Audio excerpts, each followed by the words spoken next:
મહાદેવ હર વાત કરીશું આજે ધન રાશિના જાતકો માટે 2025 આવનારું વર્ષ કેવું રહેશે.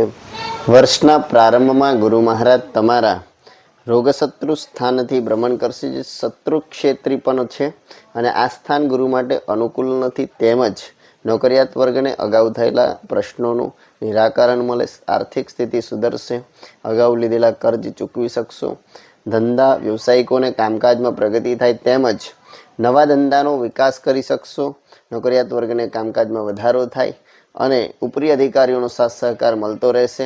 14/5/25થી ગુરુ મહારાજ તમારા 7મા સ્થાનમાં ભ્રમણ કરશે, જે ભાગીદારી કામકાજમાં પ્રગતિ થાય તેમજ દાંપત્ય જીવનમાં એકબીજાનો સાથ સહકાર સારો રહે, વિવાહ યોગ્ય ઉમેદવારો માટે અનુકૂળ સમય રહે, શારીરિક સુખાકારી સારી રહે, ભાઈ ભાડુ સાથે સહકાર સારો રહે, અણધારી સફળતાઓ તમને નવી ઓળખાણો આપે, નાના મોટા આસ્મિક લાભની શક્યતાઓ રહેલી છે. 18/10/25થી ગુરુ તમારા 8મા સ્થાનમાં ઉચ્ચ રાશિમાં ભ્રમણ કરે છે.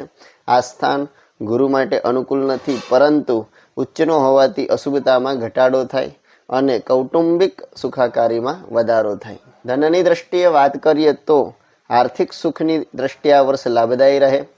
વર્ષના પ્રારંભમાં ગુરુ મહારાજ રોગ શત્રુ ભાવમાં, શનિ 3જા સ્થાનમાં અને મંગળ તમારા 8મા સ્થાનમાં ભ્રમણ કરે છે, જે અહીં નીચી રાશિમાં છે. તમને ઘણા માધ્યમ દ્વારા નાના પ્રાપ્ત થાય, પરંતુ સાથે ખર્ચના પણ અનેક સ્ત્રોત ઊભા થાય. નોકરિયાત વર્ગને કામકાજમાં જવાબદારીઓ વધે, બઢતી અને પ્રમોશન માટે તમારે વધુ મહેનત કરવાની જરૂર રહેશે. તમારી આવડત અને કુનેહથી બઢતી પ્રમોશન મેળવી શકશો. તમે કર્મ દ્વારા થયેલ ભૂલને સુધારવાનો પ્રયત્ન કરશો. ધંધા વ્યવસાયિકોને કામકાજમાં પ્રગતિ થાય, તેઓને ધંધામાં વિકાસ વધવાથી આર્થિક સારો ફાયદો મળે. તમારે તમારા ખર્ચ ઉપર વિશેષ નિયંત્રણ રાખવું પડે. ખર્ચને પહોંચી વળવા માટે તમારે કોઈની પાસેથી સહાય લેવાની જરૂર પડશે. નવા ધંધાકીય વિકાસની તક મળે તો ઝડપી લેવી. તારીખ 21/1/25થી 2025ના સમયમાં ભાગીદારીના વ્યવસાયિકોને કામકાજથી નાણાકીય તકલીફો રહે, ધંધાકીય વિખવાદ ઊભા થાય, છતાં ધીરજ રાખશો તો સફળતા પ્રાપ્ત થશે. 2025થી 6/6/25ના સમયમાં વ્યવસાયિકોને આવકમાં વધારો થાય, કૌટુંબિક આવકમાં વધારો થાય, કૌટુંબિક કોઈ આસ્મિક તકલીફમાં નાણાકીય ખર્ચ થાય. 14/5/25થી ગુરુ તમારા 7મા સ્થાનમાં ભ્રમણ કરે અને આવકમાં વધારો દેખાય. કોઈને કોઈ પ્રકારે તમને આસ્મિક લાભ થવાની શક્યતા છે. અગાઉ કરેલા આયોજન દ્વારા મોટો લાભ પ્રાપ્ત કરી શકો છો. તારીખ 13/9/25થી વર્ષના આખર સમય સુધી તમારે આર્થિક ઉતાર ચઢાવ રહે. તમારા ધાર્યા અનુસાર આવકમાં વધારો થાય. સરકારી ક્ષેત્રે સંકળાયેલી વ્યક્તિઓ માટે સમસ્યાઓ વધે. પરિવારની દ્રષ્ટિએ વાત કરીએ તો ધનરાશિના જાતકો માટે આ વર્ષ મિશ્ર પ્રકારનું રહે. વર્ષના પ્રારંભમાં શનિ મહારાજ 3જા સ્થાનમાં, સુખ સ્થાનમાં, રાહુ 4થા સ્થાનમાં તેમજ ગુરુ 6ઠ્ઠા રોગ શત્રુ સ્થાનમાં ભ્રમણ કરે છે. મંગળ 8મા સ્થાનમાં ભ્રમણ કરે છે. કૌટુંબિક દ્રષ્ટિએ ગ્રહો અનુકૂળ નથી. પરિવારના સભ્યો સાથે વિચારોમાં મતભેદ ઊભા થાય તેમજ પરિવારના સભ્યો તમારી લાગણી સમજી ન શકે. ભાઈ ભાડુ સાથે નાની બાબતમાં ગેરસમજ ઊભી થાય. વડીલ વર્ગથી અસંતોષ રહે. સ્થાવર મકાન અંગેના વાદવિવાદ હાલ પૂરતા ટાળવા હિતાવહ છે. તારીખ 21/1/25થી 2025 સુધીના સમયમાં દાંપત્ય જીવનની અંદર વિચારોમાં મતભેદ ઊભા થાય, છતાં તમે કુનેહથી તેને ઉકેલી શકશો. તારીખ 29/3/25થી શનિ મહારાજ તમારા સુખસ્થાનમાં રાહુ સાથે ભ્રમણ કરે છે, જે તમારી સાંસારિક સુખ શાંતિમાં બદલાવ લાવશે. ખોટા આવેશ અને ઉશ્કેરાટ વગર ધીરજ અને શાંતિથી સમય પસાર કરવો. વડીલો સાથે તમારે સહકારભર્યું અને નમ્ર વલણ દાખવવું પડશે. તેમની માનસિક અશાંતિમાં વધારો થાય તેમજ 14/5/25થી ગુરુ તમારા દાંપત્ય જીવનના સ્થાનમાં આવતા દાંપત્ય જીવનની કેટલીક ગેરસમજો દૂર થાય તથા તમારા પરિવારને ખુશ રાખવાનો પ્રયત્ન તમારે કરવો પડે. તારીખ 18/5/25થી રાહુ તમારા 3જા સ્થાનમાં ભ્રમણ કરતા ભાઈ ભાડુ સાથે થોડી કડવાહટ આવે, પરંતુ તમે તેને દૂર કરવાનો પ્રયત્ન કરશો. વડીલ વર્ગ સાથેના વ્યવહારમાં વિશેષ કાળજી રાખવી. તેમના વ્યવહારને ભૂલી જવાનો પ્રયત્ન કરશો તો જીવનમાં શાંતિ અનુભવાશે. તથા તારીખ 28/7/25થી 13/9/25ના સમયમાં વડીલ વર્ગથી સાચવવું. સામાજિક જવાબદારીઓમાં વધારો થાય. સંતાનોના વર્તનથી મન દુઃખ થાય. તારીખ 13/9/25થી સંતાનોના કામકાજમાં પ્રતિકૂળતાઓ વધે. પ્રણય પ્રસંગોથી દૂર રહેવું હિતાવહ ગણાય. સંતાનોના અગત્ય કાર્યોમાં નિર્ણયો લેવામાં મુસીબત આવે. સ્વાસ્થ્યની દ્રષ્ટિએ વાત કરીએ તો શારીરિક સ્વાસ્થ્યની દ્રષ્ટિએ વર્ષ મિશ્ર પ્રકારનું રહે. વર્ષના પ્રારંભમાં બૃહસ્પતિ તમારા રોગ શત્રુભાવમાં અને શનિ 3જા સ્થાનમાં, રાહુ 4થા સ્થાનમાં ભ્રમણ કરે છે. વર્ષના પ્રારંભમાં મંગળ તમારા 8મા સ્થાનમાં નીચે રાશિમાં ભ્રમણ કરે છે, જેથી શારીરિક તંદુરસ્તી અંગે નાની તકલીફો રહ્યા કરે. પડવા વાગવા કે અકસ્માતથી સાચવવું. ખાનપાનની અનિયમિતતાના કારણે વાયરલ ઇન્ફેક્શન, ફૂડ પોઈઝનિંગ વગેરેથી સાચવવું. તમારામાં આળસ, થાક અને બેચેનીનું પ્રમાણ વધતું જણાય. શક્ય હોય ત્યાં સુધી તમામ પ્રકારના ઇન્ફેક્શનથી સાચવવું.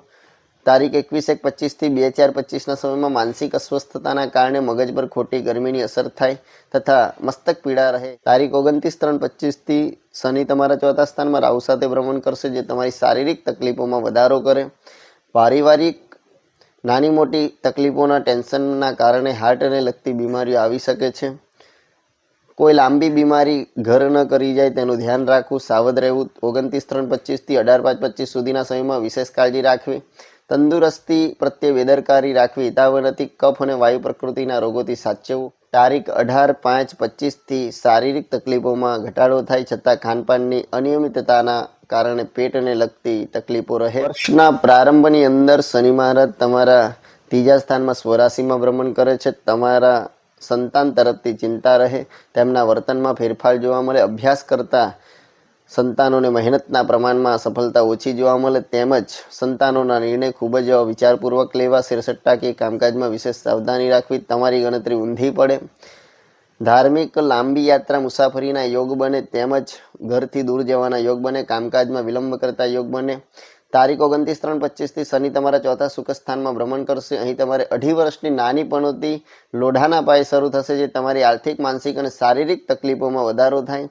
વડીલોનો સાથ સહકાર ઓછો મળે, તેમની તંદુરસ્તી અંગે ચિંતા રહે તથા સ્થાવર મકાનના અગાઉ ઊભા થયેલા પ્રશ્નો ગૂંચવાતા જાય. નવા મકાન અને વાહનની ખરીદી હાલ ટાળવી હિતાવહ છે. ધંધા વ્યવસાયિકોને કામકાજમાં અવરોધો તેમજ વિલંબના યોગ બને. તમને મહેનતના પ્રમાણમાં સફળતા ઓછી મળે. તમારા કાર્યક્ષેત્રમાં અનેક ઉતાર ચઢાવ આવે, જે તમારી સમસ્યાઓમાં વધારો કરે તથા વ્યવસાયિકોએ બીજા ઉપર કામકાજ સોંપ્યા વગર જાત મહેનતથી કામ કરવું હિતાવહ બનશે. તારીખ 18-5-25 થી રાહુ તમારા ત્રીજા સ્થાનમાં અને કેતુ તમારા નવમ સ્થાનમાં ભ્રમણ કરે છે. ભાઈ બાળુ સાથે વિચારોમાં ઘર્ષણ રહે, તેમજ તેમના જીવનમાં મુશ્કેલીઓ વધે. સામાજિક પ્રતિષ્ઠામાં વધારો થાય. સ્ત્રીઓ માટે આ વર્ષ મધ્યમ પસાર થાય. તમારા સંતાનો તમારી લાગણી સમજી ન શકે. દાંપત્ય જીવનના વિચારોમાં મતભેદ રહે, છતાં સાથ સહકાર સારો રહે. વિવાહ યોગ્ય સંતાનો માટે વર્ષનો ઉત્તરાર્ધ લાભદાયી બને. નોકરી કરતી સ્ત્રીઓને ઉપરી અધિકારીઓ અને સહકર્મચારીઓથી પ્રતિકૂળતા રહે. સામાજિક અપયશ ન મળે તે ધ્યાન રાખવું, સાવધાન રહેવું. તેમજ વિદ્યાર્થીઓ માટે વધુ પરિશ્રમ રહેશે. ઉચ્ચ ડિગ્રીનો અભ્યાસ કરતા વિદ્યાર્થીઓએ જાત મહેનતથી આગળ આવવું પડશે. ધાર્મિક મુસાફરી થાય. ધન રાશિના જાતકો માટે ઈષ્ટદેવ તથા ભગવાન શિવની ઉપાસના કરવાથી સારો લાભ પ્રાપ્ત થાય, તેમજ મંદિરમાં જઈ શિવલિંગ ઉપર અભિષેક કરવાથી આરોગ્ય ઐશ્વર્યની પ્રાપ્તિ થાય તથા ગાયને ઘાસ અને પક્ષીઓને ચન નાખવું. આ યુટ્યુબ ચેનલને સબસ્ક્રાઈબ કરો, વિડીયો લાઈક કરો, કમેન્ટ કરો, શેર કરો અને અમારી સાથે જોડાઓ. આવા જ વિડીયો જોવા માટે મહાદેવ હર.